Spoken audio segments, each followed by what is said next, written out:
Поговорим о пенсионных фондах. Вот в втором пенсионном уровне в распоряжении пенсионных фондов находится более 9 миллиардов евро активов, и лишь небольшая часть этих средств инвестируется в народное хозяйство Латвии, то есть латвийскую экономику. Сегодня будет представлен меморандум о сотрудничестве между Ассоциацией финансовой отрасли и Ассоциацией частного венчурного капитала для того, чтобы совершить шаг к более активному использованию пенсионного капитала в развитии латвийской экономики.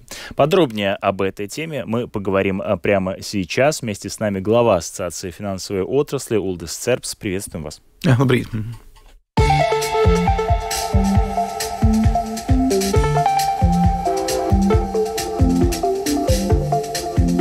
От первого лица. Ну, как можно более простым языком для меня и наших слушателей прошу объяснить, плохо ли это, что пенсионные фонды мало инвестируют в местную экономику? Labs jautājums. Pirmkārt, pensiju fondu galvenais uzdevums ir nodrošināt cilvēkiem kapitāla pieaugumu, ņemot vērā tos riskus, ko cilvēki grib uzņemties. Vai tad viņi iegulda augsta riska fondos, vai vidēja riska fondos, vai zema riska fondos. Visos šajos gadījumos ir jānodrošina maksimāli iespējamais ienesīgums un jāstrādā cilvēku labā. Kādreiz ir iespējams sasniegt ne tikai vienu mērķi, kā ienesīgumu, bet arī vairākus mērķus, un ieguldījumi Latvijā būtu tātad sekundārais mērķis, kas palīdzētu netieši attīstīt valsts ekonomiku. Problēma, kāpēc šo ieguldījumu ir tikai 8% no pensiju fondu kopējiem aktīviem, ir tas, ka Latvijā principā ir pieejams faktiski tikai galvenokārt divas aktīvu kategorijas. Tas ir valsts parādzīmes un tie ir banku depozīti. Un pārējās aktīvu kategorijas sāk veidoties, kā piemēram uzņēmuma obligācijas, bet ir vairākas aktīvu kategorijas, kā piemēram biržā tirgotās Latvijas akcijas, kuru ir ļoti maz. Un tam ir vairāk iemesli. Итак, в нескольких словах, да, то есть, с одной стороны, задача пенсионных фондов увеличить прибыль, собственно, своего клиента, но вместе с тем можно решать и второстепенные, ну, или как бы вторые задачи, да, по уровню. Это, собственно, да, стимулировать развитие экономики. Ну, вот 8% от 9 миллиардов утром сложно сосчитать такие большие суммы. Сколько? 700 миллионов. Да, то есть, это считается мало, да? Tas ir jautājums, kur nav universāls atbildes. Tā kā, teiksim, ja būtu valstī ļoti attīstīts kapitāla tirgus, tad šis apjoms varētu būt lielāks. Kā jūs zinat, Saeimā nesen apspriestie pensiju otrā līmeņa grozījumi paredz tādu tā kā virsmērķi vai ierosinājumu ieguldīt vismaz 20% no pensiju fondu līdzekļiem tieši Latvijā, bet tas ir atkarīgs tikai no tā, vai mums būs atbilstošas ieguldījuma iespējas. Jo, kā es teicu, primārais mērķis vienmēр ir iedzīvotāju un klientu капитала вайрошена. Ну вот как раз я хотел вас спросить о рисках, да, какие риски управляющие пенсионными фондами видят в том, чтобы направлять эти деньги в экономику Латвии? Šobrīd tas ir atkarīgs no tā, kādā tirgus segmentā darboties. Jo, principā, ieguldot Latvijā, riski ir līdzīgi kā ieguldot citās Eiropas Savienības jaunajās dalību valstīs. Šai gadījumā, ja ir iespējams iegūt to atdevi, ko konkrētais riska līmenis prasa, tad šeit es neredzētu problēmas. Galvenais jautājums ir par to, ka galu galā pēc visiem ieguldījumiem Latvijā tam portfelim, tam pensiju portfelim tāpat būtu jābūt pietiekami labi diversificētam. Un ja mēs saliekam visas olas vienā groziņā, tad šo principu var neievērot. Respektīvi, šis princips var tikt pārkāpts.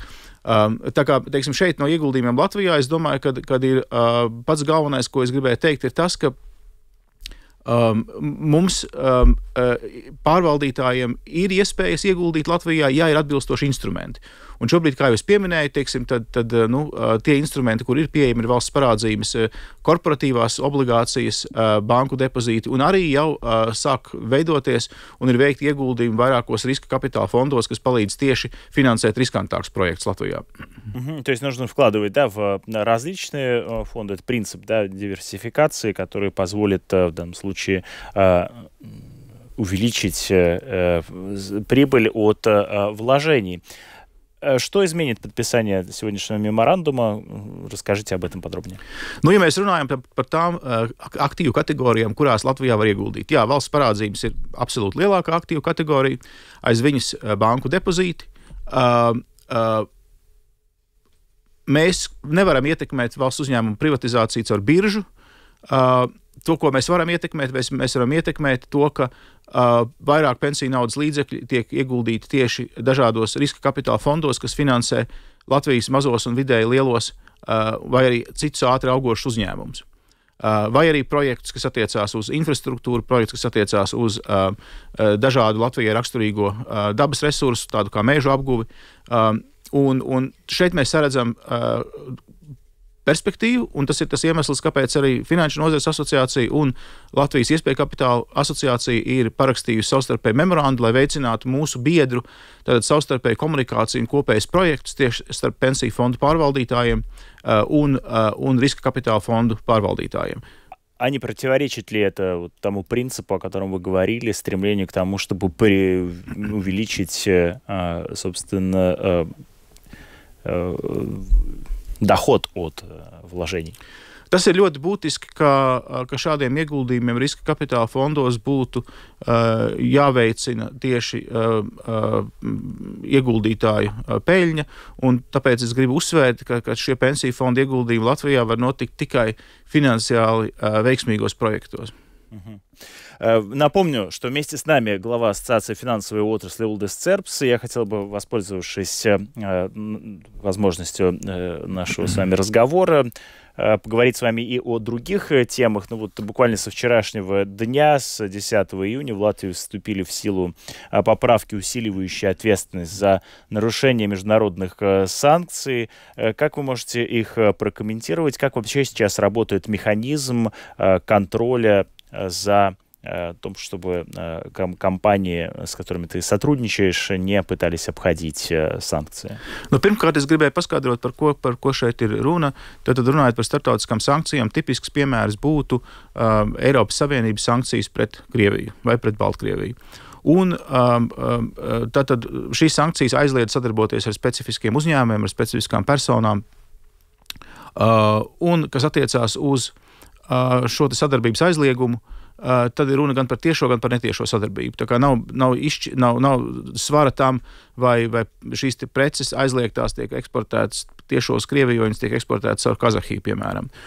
Un šeit ir ļoti būtiski tas, ka tā atbildība, protams, ka gulstās gan uz individiem, kas šīs sankcijas pārkāpja, gan arī atbildība ir bankām un pašiem uzņēmumiem, kuri eksportē, pārliecināties, ka šeit netiek saskatīti nekādu sankciju pārkāpumu. Tā kā šeit var teikt, ir divu līmeņu sistēma. Pirmais līmenis, kurā pats uzņēmums ir atbildīgs par to, lai viņš kā gādīgs saimnieks saprastu, vai viņa pakalpojumi, preces tiek vai netiek eksportēti tieši vai netieši pusēm, kas ir sankcionētas.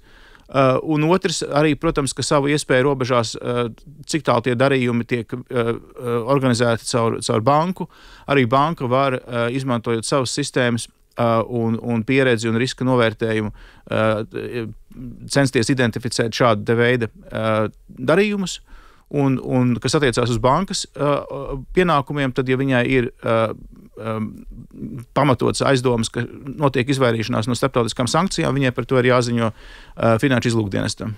Итак, то есть напрямую не сотрудничать с компаниями или индивидуальными персонами, которые подвержены, собственно, санкциям, либо одновременно и ввести систему контроля, которая бы контролировала, насколько это сотрудничество посредованно или не происходит.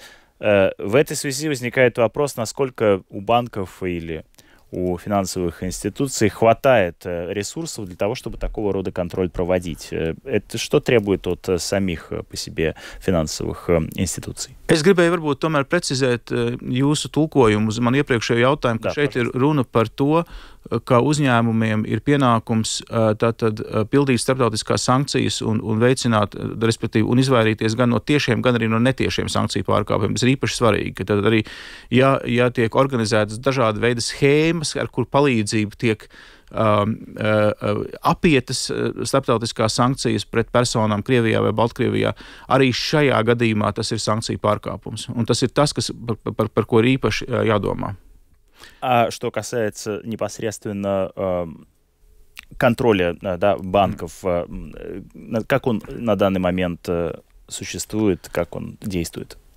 Tā ir daļa no tām kontrolas procedūrām, kuras bankas piemēro cīņai ar noziedzīgi iegūt līdzekļu legalizāciju. Tā kā šeit, teiksim, tēmā ir vairāki aspekti. Te ir runa gan par noziedzīgi iegūt līdzekļu legalizāciju, gan par terorismu finansēšanas novēršanu, gan arī par tātad Latvijas un starptautisko sankciju apiešanu.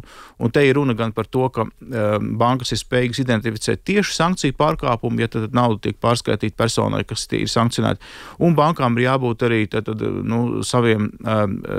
savai riska analīzei, uz kuras pamata banka var mēģināt un censties un darīt visu, kas ir viņas spēkos, lai potenciāli identificētu arī netiešo sankciju pārkāpumus.